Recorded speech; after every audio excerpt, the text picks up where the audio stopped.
Part 4. Evaluation of the alternatives and preliminary preferred solution. Evaluation of alternative solutions. The impacts of the alternative solutions are evaluated against the inventory of the natural, social-cultural, financial, and technical environment of the study area, including possible mitigation measures. A summary of the criteria is provided under each environment category.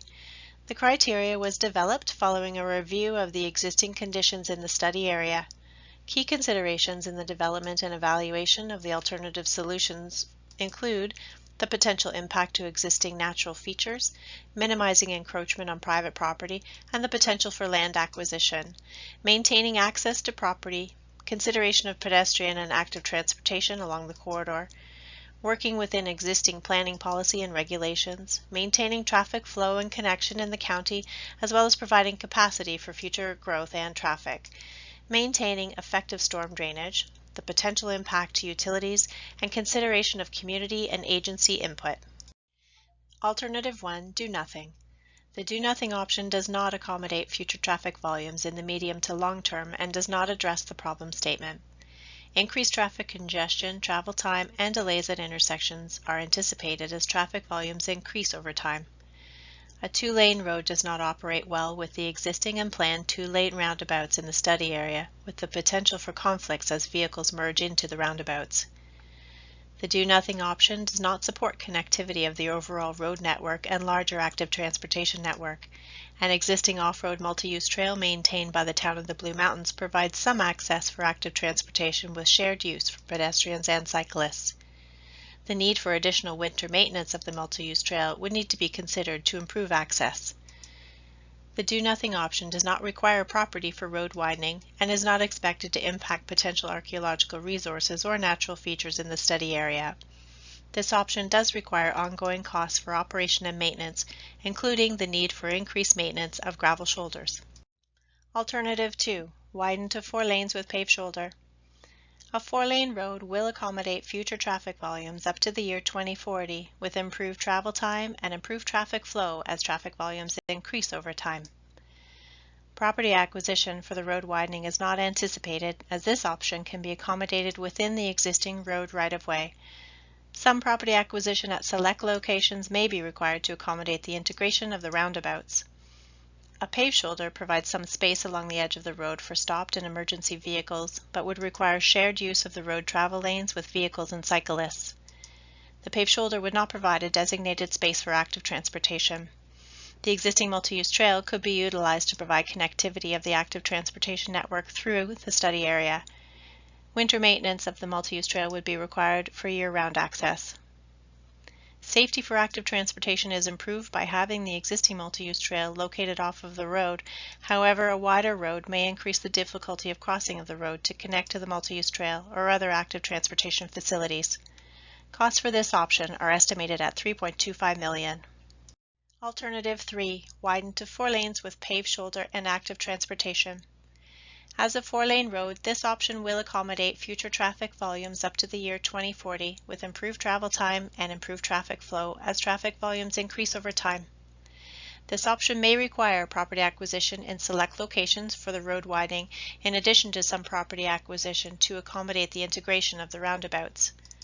The paved shoulder would be widened to provide a designated space along the edge of the road for cyclists and other road users and would provide connectivity of the active transportation network through the study area.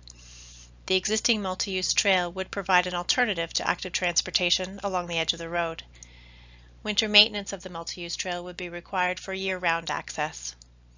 Costs for option 3 are estimated to be $4.25 million, including the increased costs for materials and relocating hydro utilities. The alternative solutions are compared to each other based on the level of anticipated impact for each criterion under the natural, social-cultural, economic, and technical environments of the study area, including possible mitigating measures. Comments from stakeholders and agencies are considered in the evaluation of alternatives. The alternatives are compared to each other by applying a ranking from most preferred to least preferred based on the level of anticipated impact for each criterion, with a full pie representing the least anticipated impact and therefore the most preferred, to an empty pie representing the greatest anticipated impact and therefore the least preferred.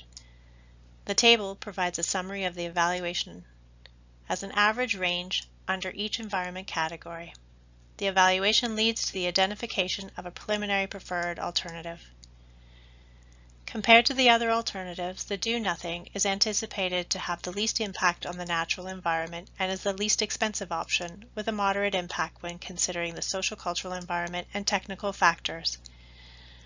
The alternative option 3, to widen to 4 lanes with active transportation, has the greatest width of paved surface and associated grading required to accommodate the vehicle travel lanes and a 2-meter wide buffered paved shoulder for active transportation. This option is anticipated to have the greatest impact on the natural environment and is the most expensive option.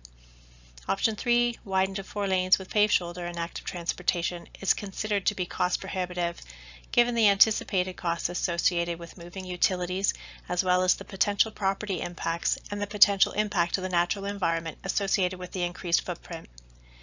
The do-nothing option does not address the problem or opportunity statement and is therefore not preferred.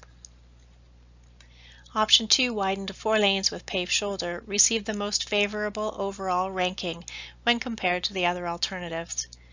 Option 2 ranks similarly to the other alternatives for potential impacts to the social cultural environment without the need for property acquisition or impact to potential heritage resources.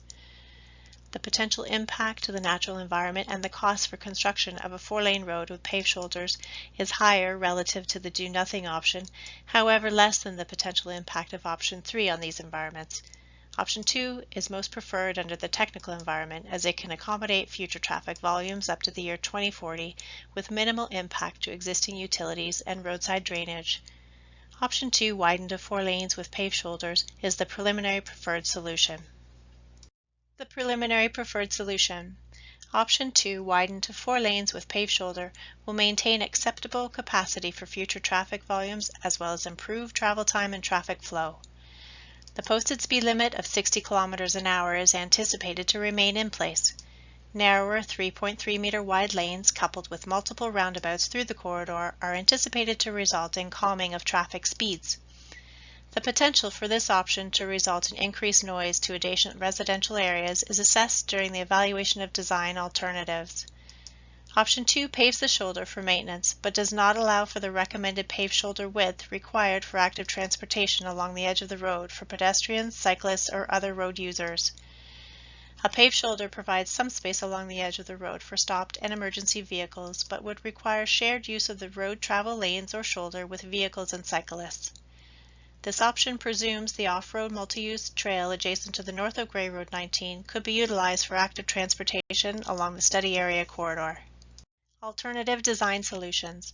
In the next phase of the Schedule C EA process, alternative design solutions are developed based on the preliminary preferred solution, the existing road right-of-way, design constraints, and adjacent features.